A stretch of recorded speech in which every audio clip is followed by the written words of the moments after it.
ഈ വീഡിയോയിൽ നമ്മൾ നോക്കാൻ പോകുന്നത് ടർബോ ചാർജറിനെ കുറിച്ചാണ്. അപ്പോൾ എന്താണ് ടർബോ ചാർജർ എന്നുള്ള ഇൻട്രൊഡക്ഷൻ നോക്കാം. ടർബോ ചാർജറിനെ വെറും ടർബോ എന്നും വിളിക്കാറുണ്ട്. അതൊരു ഫോഴ്സ്ഡ് ഇൻഡക്ഷൻ ഡിവൈസ് ആണ്.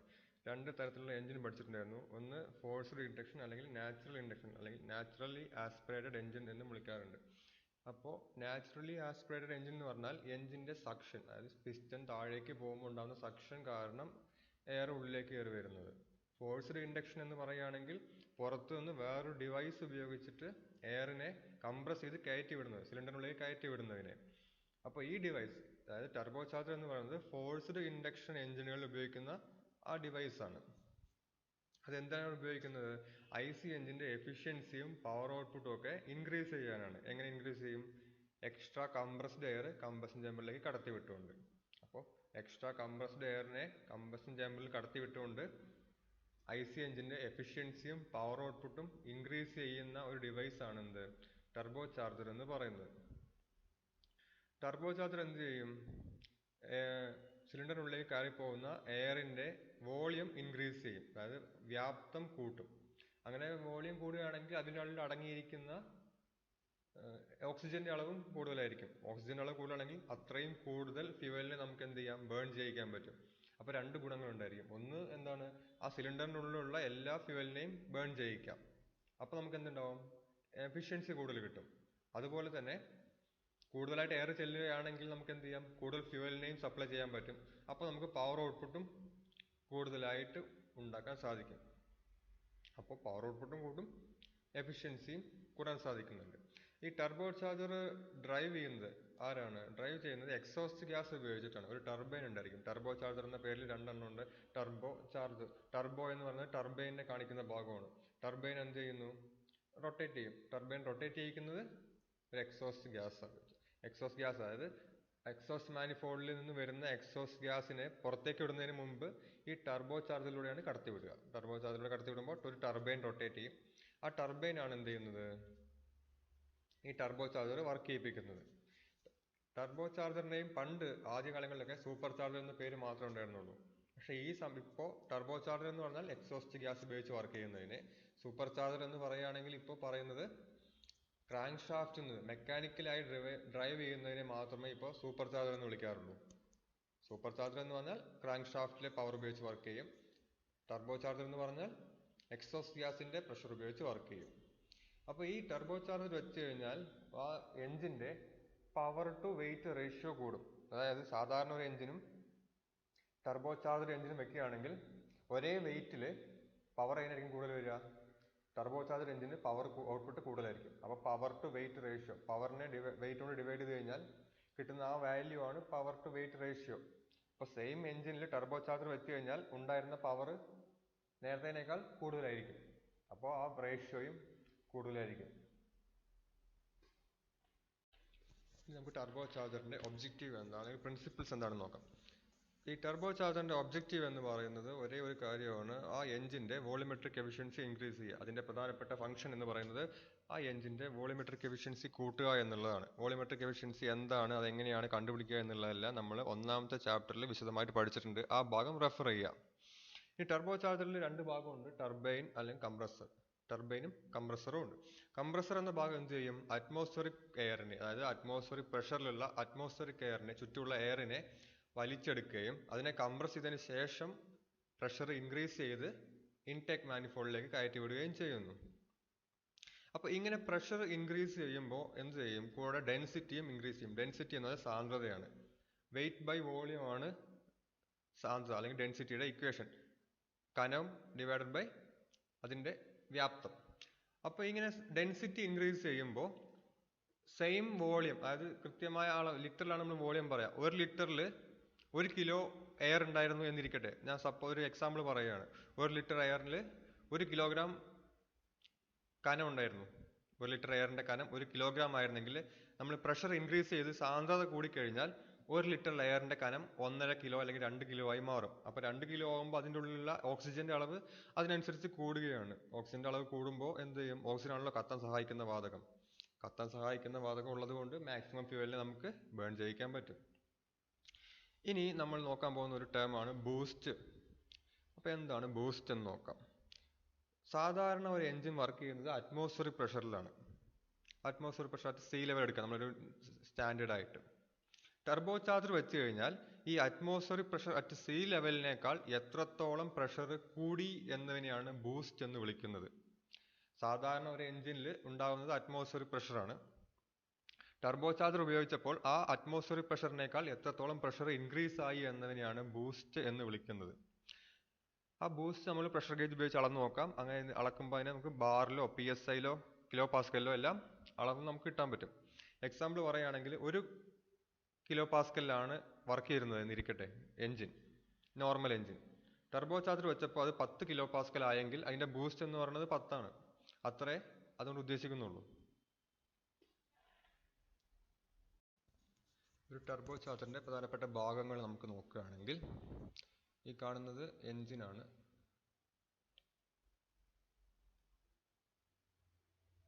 എൻജിൻ്റെ എക്സോസ്റ്റ് മാനിഫോൾഡിലേക്കാണ് എന്ത് ചെയ്യാൻ പോകുന്നത്, നമ്മൾ ടർബോ ചാർജ് കണക്ട് ചെയ്യുക. ടർബോ ചാർജറിനെ നമുക്ക് രണ്ടായി ഭാഗിക്കാം. ഈ ലെഫ്റ്റ് സൈഡിൽ കാണുന്നത് കംപ്രസർ സൈഡും റൈറ്റ് സൈഡിൽ കാണുന്നത് ടർബൈൻ വീലുമാണ്.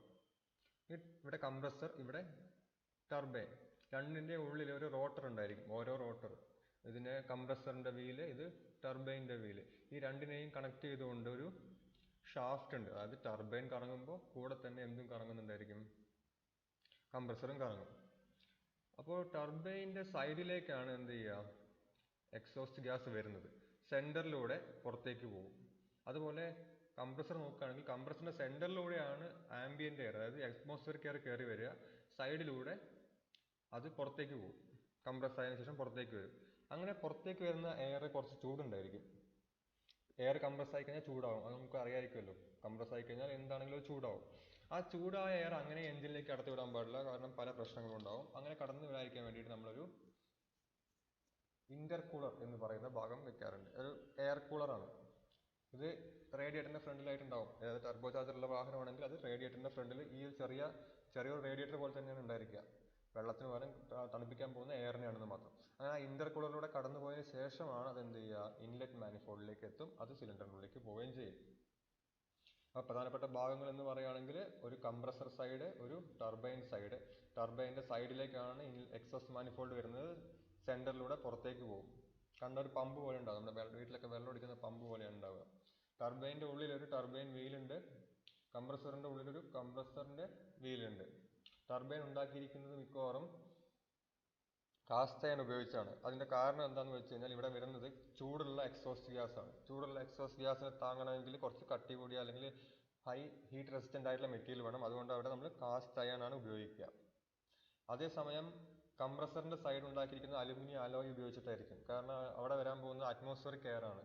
കമ്പാരിറ്റീവ്ലി തണുത്ത എയർ ആണ് വരുന്നത്. അവിടെ കനം കൂടിയ അല്ലെങ്കിൽ ഹീറ്റ് റെസിസ്റ്റൻ്റ് ആയ മെറ്റീരിയൽ ആവശ്യമില്ല.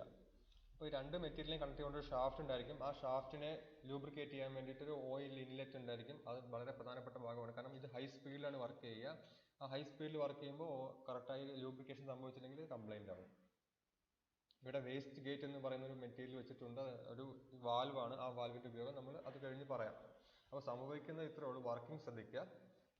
എൻജിൻ സിലിണ്ടറിൽ നിന്ന് എക്സോസ്റ്റ് സ്ട്രോക്കിൽ പുറത്തേക്ക് വരുന്ന ഗ്യാസ് ആദ്യം എത്താൻ പോകുന്നത് ഈ ടർബൈൻ സൈഡിലേക്കാണ്. ടർബൈനിൻ്റെ സൈഡിലേക്കാണ്.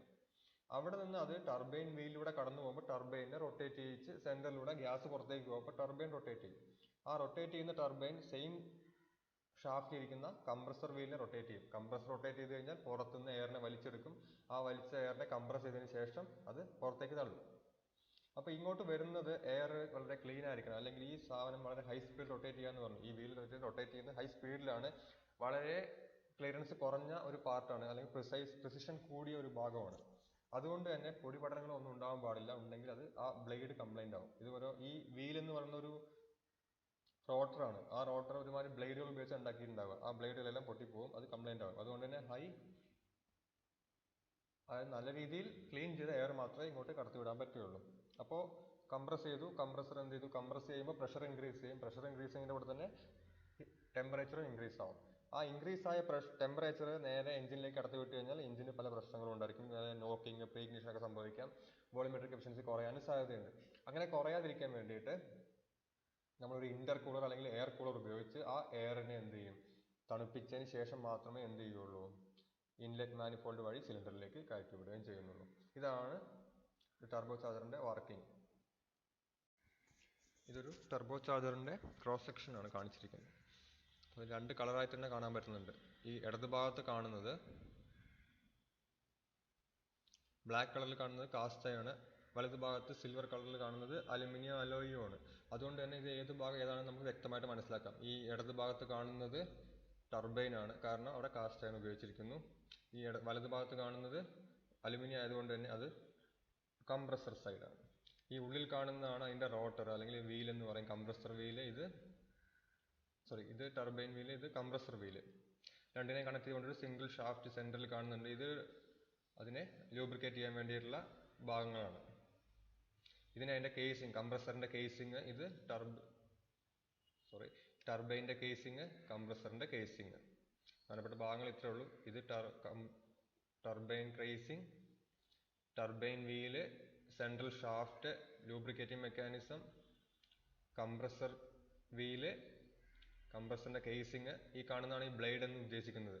ഈ ഹൈ സ്പീഡിൽ കറങ്ങുന്ന ഭാഗമായതുകൊണ്ട് തന്നെ പൊടിപടലങ്ങളൊക്കെ ഉണ്ടെങ്കിൽ നോക്ക്, എത്ര ചെറിയ ഗ്യാപ്പ് എവിടെയൊക്കെ ഉള്ളൂ. അവിടുത്തെ പൊടി കുടുങ്ങി കഴിഞ്ഞാൽ ഈ ബ്ലേഡ് പൊട്ടിപ്പോകും. ബ്ലേഡ് പൊട്ടിപ്പോയി കഴിഞ്ഞാൽ പിന്നെ നമുക്ക് ഈ സാധനം ഉപയോഗിക്കാൻ പറ്റില്ല. കുറച്ച് വില കൂടിയ സംഭവമാണ്. ഇത് സർവീസ് ചെയ്യാനൊന്നും അങ്ങനെ പറ്റില്ല എന്ന് വരില്ല, മാറ്റേണ്ടി തന്നെ വരും. അപ്പോൾ ഒന്നുകൂടി പറയാം അതിന്റെ വർക്കിംഗ് ആണെങ്കിൽ, ടർബോ ചാർജറിൽ 2 സെക്ഷൻസ് ആണുള്ളത്. ടർബൈൻ സെക്ഷൻ ഉണ്ട്, കംപ്രസർ സെക്ഷൻ ഉണ്ട്. ടർബൈൻ ഉണ്ടാക്കിയിരിക്കുന്നത് കാസ്റ്റ് അയൺ കൊണ്ടും കംപ്രസർ ഉണ്ടാക്കിയിരിക്കുന്നത് അലുമിനിയം അലോയ് കൊണ്ടുമാണ്. രണ്ടിനെയും കണക്ട് ചെയ്തുകൊണ്ട് ഷാഫ്റ്റ് സെന്ററിലൂടെ പോകുന്നുണ്ടായിരിക്കും. എക്സോസ്റ്റ് ഗ്യാസ് എന്ത് ചെയ്യും, ടർബൈൻ ബ്ലേഡിലൂടെ കടന്നു പോകുമ്പോൾ ആ ഗ്യാസ്, പ്രഷറൈസ് ചെയ്ത ഗ്യാസ് ടർബൈനെ റൊട്ടേറ്റ് ചെയ്യിക്കും. അങ്ങനെ റൊട്ടേറ്റ് ചെയ്യുന്ന ടർബൈൻ ഒരു ഷാഫ്റ്റ് ഉപയോഗിച്ച് കംപ്രസർ കണക്ട് ചെയ്തിരിക്കുന്നതുകൊണ്ട് തന്നെ കംപ്രസർ റൊട്ടേറ്റ് ചെയ്യും. അത് പുറത്തു നിന്നുള്ള അറ്റ്മോസ്ഫിയറിക് എയറിനെ വലിച്ചെടുക്കുകയും അതിന്റെ പ്രഷർ ഇൻക്രീസ് ചെയ്ത് ഇൻലെറ്റ് മാനിഫോൾഡിലേക്ക് കടത്തിവിടുകയും ചെയ്യും. അപ്പോൾ എഞ്ചിന്റെ സ്പീഡ് കൂടുന്നതനുസരിച്ച് ഈ ടർബൈന്റെ സ്പീഡ് കൂടും. ടർബൈന്റെ സ്പീഡ് കൂടുന്നതനുസരിച്ച് കംപ്രസറിന്റെ സ്പീഡ് കൂടും. അപ്പോൾ ഒരു പ്രഷർ ഇൻക്രീസ് ആയി പോകുന്നത്, ഒരു പരിധി വിട്ട് കഴിഞ്ഞാൽ നമുക്ക് എഞ്ചിന് അത് ദോഷകരമായി ബാധിക്കും. പ്രഷർ കൂടുന്നത് മാത്രം നല്ലതെന്നല്ല, ഒരു ഒപ്റ്റിമം റേഞ്ച് ഉണ്ട്. ആ പ്രഷറിൽ മാത്രമേ എന്ത് ചെയ്യാൻ പറ്റുള്ളൂ, എഞ്ചിന് വർക്ക് ചെയ്യാൻ പറ്റുള്ളൂ. അപ്പോൾ ആ പ്രഷറിൽ ഇൻക്രീസ് ആവാതിരിക്കാൻ വേണ്ടി നമ്മൾ രണ്ട് മെക്കാനിസം വെക്കാറുണ്ട്. രണ്ട് മെക്കാനിസം ഒരെണ്ണത്തിൽ വെക്കില്ല. ഒന്നെങ്കിൽ അതിനെ വേസ്റ്റ് ഗേറ്റ് മെക്കാനിസം വെക്കും, അല്ലെങ്കിൽ വേരിയബിൾ ജോമെട്രി മെക്കാനിസം വെക്കും. ഏത് മെക്കാനിസം ഉള്ളത് ആ മെക്കാനിസത്തിന്റെ പേരിലാണ് ടർബോ ചാർജർ അറിയപ്പെടുക. അതായത് കൺട്രോൾ ചെയ്യപ്പെടുന്ന മെക്കാനിസം ഏതാണോ അതിന്റെ പേരിലാണ് ആ ടർബോ ചാർജർ അറിയപ്പെടുന്നത്. അപ്പോൾ രണ്ട് രീതിയിൽ ടർബോ ചാർജറുകൾ ഉണ്ട്. ഒന്ന് വേസ്റ്റ് ഗേറ്റ് ടർബോ ചാർജർ എന്നും വേരിയബിൾ ജിയോമെട്രി ടർബോ ചാർജർ എന്നും അറിയപ്പെടാറുണ്ട്. അതായത് ഔട്ട്ലെറ്റ് പ്രഷർ, കംപ്രസറിൽ നിന്നും പുറത്തേക്ക് വരുന്ന പ്രഷറിനെ കൺട്രോൾ ചെയ്യുന്ന മെക്കാനിസം അനുസരിച്ച് ഈ ടർബോ ചാർജറിനെ രണ്ടായി ഡിവൈഡ് ചെയ്തിരിക്കുന്നു. ഒന്ന് വേസ്റ്റ് ഗേറ്റ് ടർബോ ചാർജർ, രണ്ട് വേരിയബിൾ ജിയോമെട്രി ടർബോ ചാർജർ. ഇത് രണ്ടും നമുക്ക് നോക്കാനുള്ളതാണ്. അപ്പോൾ നമുക്ക് നോക്കാം. Waste gate turbo charger. Waste gate turbo ചാർജറിൽ നമ്മൾ നേരത്തെ പറഞ്ഞ എല്ലാ ഭാഗങ്ങളും അവിടെ തന്നെ ഉണ്ടായിരിക്കും. അതായത് ടർബൈന്, കംപ്രസർ, അതിന്റെ ബ്ലേഡ്, ഷാഫ്റ്റ്, കൂളിംഗ് മെക്കാനിസം എല്ലാം അവിടെ തന്നെ ഉണ്ടായിരിക്കും. പക്ഷേ അഡീഷണൽ ആയിട്ട് വരാൻ പോകുന്നത് ഈ കാണുന്ന ഭാഗം.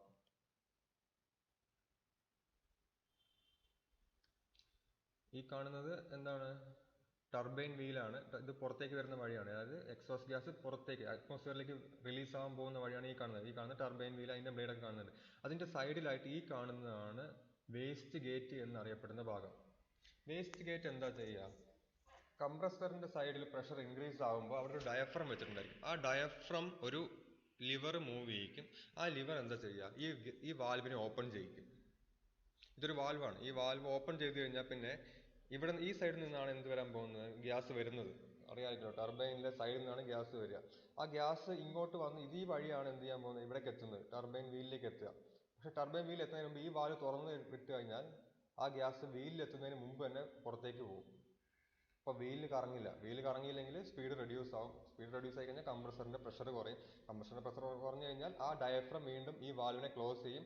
അപ്പോൾ എക്സോസ്റ്റ് ഗ്യാസ് വീണ്ടും ടർബൈൻ വീലിലേക്ക് എത്തുകയും പ്രഷർ പിക്കപ്പ് ചെയ്യുകയും ചെയ്യും.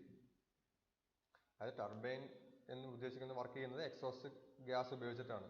എക്സോസ്റ്റ് ഗ്യാസ് വരുന്ന വഴിയിലാണ് ഈ വേസ്റ്റ് ഗേറ്റ് വെച്ചിരിക്കുന്നത്.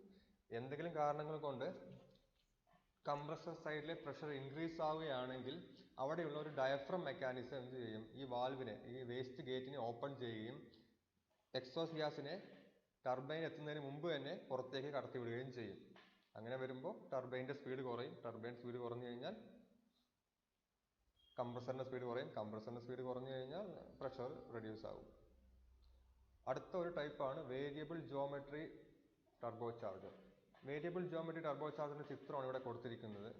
അതിൽ വേസ്റ്റ് ഗേറ്റിന് പകരം കുറേ വെയിൻസ് ആണ് ഉണ്ടായിരിക്കുക. ഈ വെയിനുകൾ, ഈ കാണുന്നതിനൊക്കെയാണ് വെയിൻസ് എന്ന് വിളിക്കുന്നത്. ഈ ചുറ്റും കാണുന്ന ഭാഗം, സെൻട്രൽ കാണുന്നത് ടർബൈൻ്റെ വീല്, അതിൻ്റെ ബ്ലേഡ്സ് എല്ലാം ഉണ്ട്. അതിന് ചുറ്റുമുള്ളത് വെയിൻസ്. ആ വെയിൻസിനെ കൺട്രോൾ ചെയ്യാൻ വേണ്ടി ഒരു ഡയഫ്രം മെക്കാനിസം ഉണ്ട്. ഡയഫ്രം, അതിൻ്റെ പിസ്റ്റൺ, അതിൻ്റെ മെക്കാനിസമാണ് ഈ കാണുന്നത്, സൈഡിൽ കാണുന്നത്.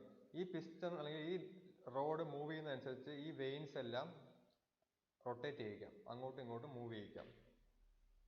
അപ്പോൾ ഇതിലെ കൂടി വരുന്ന എയറിൻ്റെ മൂവ്മെൻറ്റ് നമുക്ക്, എയറെല്ലാം ഉണ്ടാവുക, എക്സോസ് ഗ്യാസിൻ്റെ മൂവ്മെൻറ്റ് നമുക്ക് കൺട്രോൾ ചെയ്യാൻ പറ്റും. അപ്പോൾ ഇങ്ങോട്ട് വരുന്ന എക്സോസ് ഗ്യാസിൻ്റെ മൂവ്മെൻറ്റ് കൺട്രോൾ ചെയ്യുന്നതനുസരിച്ച് ഇതിൻ്റെ സ്പീഡ് നമുക്ക് കൺട്രോൾ ചെയ്യാം. വിശദമായിട്ട് നമുക്ക് പഠിക്കാനില്ല, ചിത്രം വരയ്ക്കേണ്ട ആവശ്യമില്ല.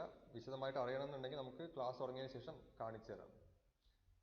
അപ്പോൾ ചെയ്യുന്നത് ഇത്രയേ ഉള്ളൂ. ഈ വെയിൻസ് ഉപയോഗിച്ച് ടർബൈനിലേക്ക് വരുന്ന എക്സോസ് ഗ്യാസിൻ്റെ സ്പീഡ് കൺട്രോൾ ചെയ്യുകയാണ് ചെയ്യുന്നത്. അങ്ങനെ നല്ല സ്പീഡിൽ വന്നു കഴിഞ്ഞാൽ പെട്ടെന്ന് ഹൈ സ്പീഡിൽ ടർബൈൻ റൊട്ടേറ്റ് ചെയ്യും, പ്രഷർ ഇൻക്രീസ് ആവും.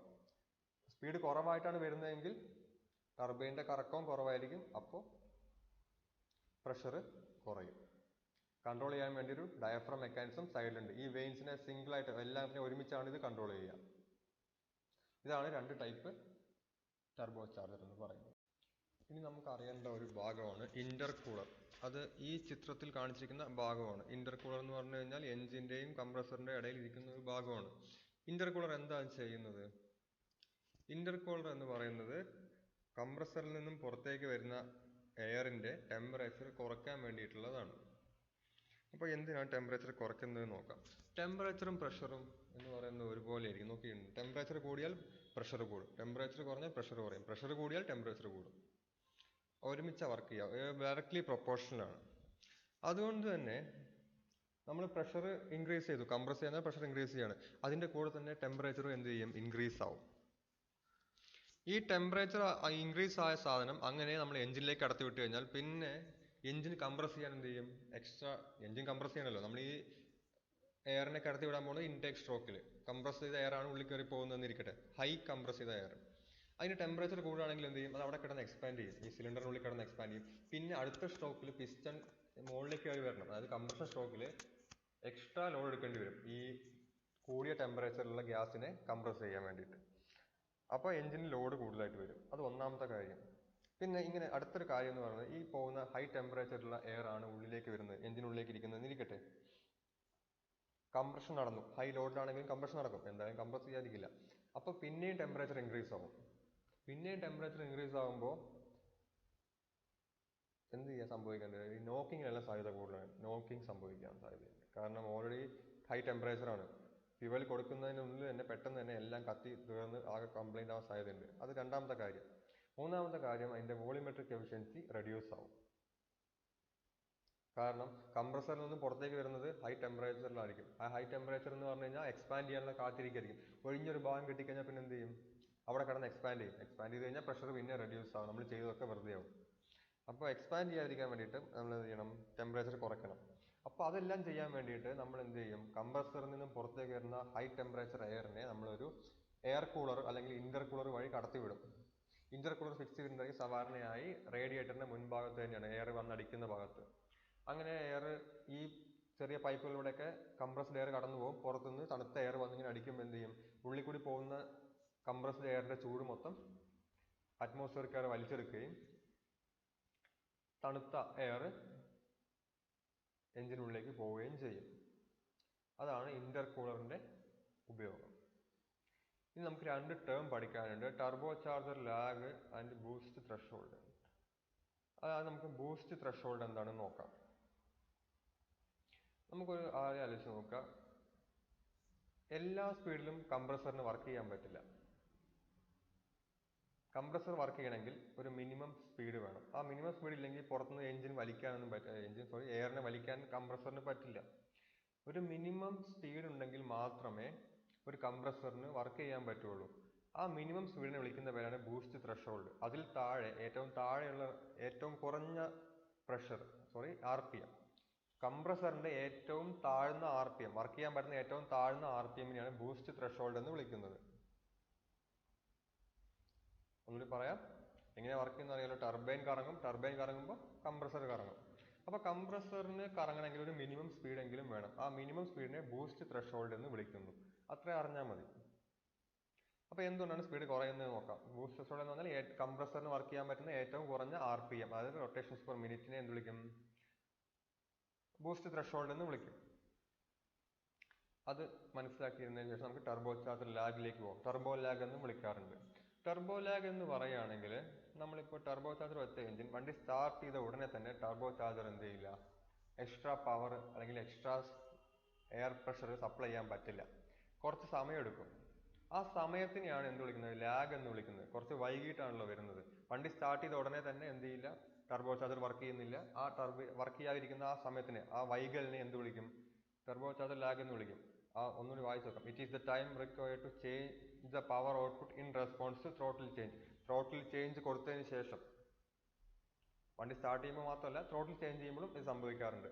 നമ്മൾ സ്റ്റാർട്ട് ചെയ്യുമ്പോൾ പറയാൻ എളുപ്പമാണ്, അതാണ് ഞാൻ സ്റ്റാർട്ടിങ് പറയാൻ കാരണം. രണ്ട് സമയത്തും ഉണ്ട്. നമുക്ക് സ്റ്റാർട്ടിങ് വെച്ച് എക്സാമ്പിൾ പറയാം. As a hesitation or slowed throttle response when accelerating or compared to a naturally aspirated engine. നമ്മൾ ആക്സിലേറ്റർ പ്രസ് ചെയ്യുക, അല്ലെങ്കിൽ വണ്ടി ആക്സിലേറ്റർ പ്രസ് ചെയ്യുമ്പോൾ നോക്കുകയാണെങ്കിൽ ആക്സിലേറ്റർ പ്രസ് ചെയ്യുമ്പോൾ ഉടനെ തന്നെ പവർ ഔട്ട്പുട്ട് കിട്ടുന്നില്ല, കുറച്ച് സമയം എടുക്കുന്നു. അതിനെയാണ് ടർബോ ചാർജർ ലാഗ് എന്ന് വിളിക്കുന്നത്. എന്തുകൊണ്ടാണെന്ന് നമുക്ക് നോക്കാം. നമ്മൾ വണ്ടി സ്റ്റാർട്ട് ചെയ്യുമ്പോൾ ആദ്യം പറയാം, എന്നിട്ട് നമ്മൾ ആക്സിലേറ്ററിൻ്റെ കാര്യം പറയാം. വണ്ടി സ്റ്റാർട്ട് ചെയ്ത ഉടനെ എക്സോസ്റ്റ് പ്രഷർ വളരെ കുറവായിരിക്കും. വണ്ടി സ്റ്റാർട്ട് ചെയ്യുമ്പോൾ എക്സോസ്റ്റ് പ്രഷർ കുറവായിരിക്കും. കാരണം എന്താണ്, വണ്ടി വളരെ ഐഡലിംഗ് ആണ് വർക്ക് ചെയ്യുന്നത്. ഒക്കെ കാരണം എക്സോസ്റ്റ് ഗ്യാസിൻ്റെ അളവ് കുറവായിരിക്കും. അങ്ങനെ കുറവായിരിക്കുന്നത് കൊണ്ട് തന്നെ ടർബൈൻ്റെ സ്പീഡ് കുറവായിരിക്കും. ടർബൈൻ്റെ സ്പീഡ് കുറവാണെങ്കിൽ കംപ്രസറിൻ്റെ സ്പീഡ് കുറവായിരിക്കും. കംപ്രസറിൻ്റെ സ്പീഡ് കുറവാണെങ്കിൽ അത് ബൂസ്റ്റ് ത്രെഷോൾഡിൽ എത്തിയില്ല എന്നിരിക്കട്ടെ. ബൂസ്റ്റ് ത്രെഷോൾഡിൽ എത്തിയില്ലെങ്കിൽ കംപ്രസർ വർക്ക് ചെയ്യില്ല. കംപ്രസർ വർക്ക് ചെയ്യില്ലെങ്കിൽ പ്രഷർ കിട്ടില്ല. അപ്പോൾ അവിടെ ടർബോ ചാർജർ വർക്ക് ചെയ്യില്ല. പിന്നെ എഞ്ചിൻ കുറച്ച് ഓടിക്കഴിഞ്ഞാൽ ആവശ്യത്തിന് എക്സോസ്റ്റ് ഗ്യാസ് എല്ലാം ഉൽപ്പാദിപ്പിക്കപ്പെടുമ്പോൾ മാത്രമേ എന്ത് ചെയ്യുള്ളൂ, ടർബൈന് ബൂസ്റ്റ് ത്രെഷോൾഡ് കടന്നു പോകാൻ പറ്റുള്ളൂ. അപ്പോൾ അത് ടർബോ ചാർജറിൻ്റെ ലാഗ് തീരും. അത് വണ്ടി സ്റ്റാർട്ട് ചെയ്യുമ്പോഴുള്ള കാര്യം. ഇനി ആക്സിലറേഷൻ സമയത്ത് നമ്മൾ വണ്ടി ഇങ്ങനെ റൺ ചെയ്തുകൊണ്ടിരിക്കുകയാണ്. ഒരു കൃത്യമായ അളവിൽ എക്സോസ്റ്റ് ഗ്യാസ് ഉണ്ടാകുന്നുണ്ട്. അതിനനുസരിച്ച് കംപ്രസർ വർക്ക് ചെയ്യുന്നുണ്ട്. കംപ്രസർ വർക്ക് ചെയ്യുന്നതനുസരിച്ച് ടർബൈൻ വർക്ക് ചെയ്യുന്നു. കംപ്രസർ വർക്ക് ചെയ്യുന്നതനുസരിച്ച് എയർ ഇൻലെറ്റ് മാനിഫോൾഡിലേക്ക് കയറിപ്പോയിക്കൊണ്ടിരിക്കുന്നു. നമ്മൾ ആക്സിലേറ്റർ പെട്ടെന്ന് പ്രസ് ചെയ്യുമ്പോൾ എക്സോസ്റ്റ് ഗ്യാസ് പെട്ടെന്ന് ഉണ്ടാവില്ല. വണ്ടിയുടെ സ്പീഡ് കൂടുന്നതനുസരിച്ച് മാത്രമേ എക്സോസ്റ്റ് ഗ്യാസ് കൂടുകയുള്ളൂ. നമ്മൾ ആക്സിലേറ്റർ കൊടുത്തുകൊണ്ട് വണ്ടിയുടെ സ്പീഡ് കൂടിക്കൊള്ളുന്നില്ല പെട്ടെന്ന്. ആ വണ്ടി കൂടാൻ എക്സോസ്റ്റ് ഗ്യാസ് ഉണ്ടാവാൻ എടുക്കുന്ന സമയം, നമ്മൾ ആക്സിലേറ്റർ പ്രസ് ചെയ്ത് കഴിഞ്ഞിട്ട് എക്സോസ്റ്റ് ഗ്യാസിന്റെ അളവ് കൂടാനുള്ള സമയമാണ് എന്ത്, ലാഗായിട്ട് നമുക്ക് അനുഭവപ്പെടുന്നത്. അതിനെയാണ് ടർബോ ചാർജർ ലാഗ് എന്ന് പറയുക. നമുക്ക് എക്സോസ്റ്റ് ഗ്യാസ് ഉണ്ടായാൽ മാത്രമേ എന്ത് ചെയ്യാൻ പറ്റൂ, ടർബൈൻ വർക്ക് ചെയ്യുള്ളൂ. ടർബൈൻ വർക്ക് ചെയ്താലേ കംപ്രസർ വർക്ക് ചെയ്തു. കംപ്രസർ വർക്ക് ചെയ്താലേ എക്സ്ട്രാ എയർ കിട്ടുകയുള്ളൂ.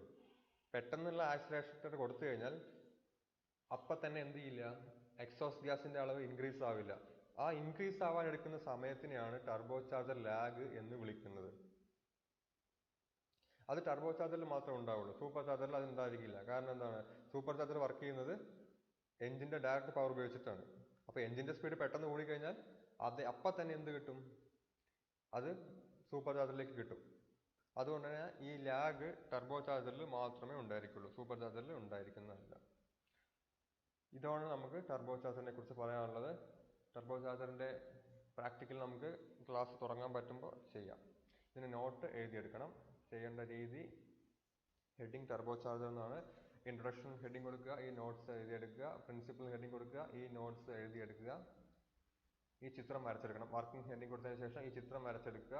അതിന്റെ കോമ്പോണൻസ് എന്തൊക്കെയാണെന്ന് നമ്മൾ എഴുതിയിട്ടുണ്ട്. ഈ നോട്ട്സ് എഴുതിയെടുക്കണം. ഇന്റർകൂളർ എന്താണെന്ന് ഹെഡിങ് സബ് ഹെഡിങ് കൊടുക്കുക. ഈ പോയിന്റ്സ് എഴുതിയെടുക്കുക.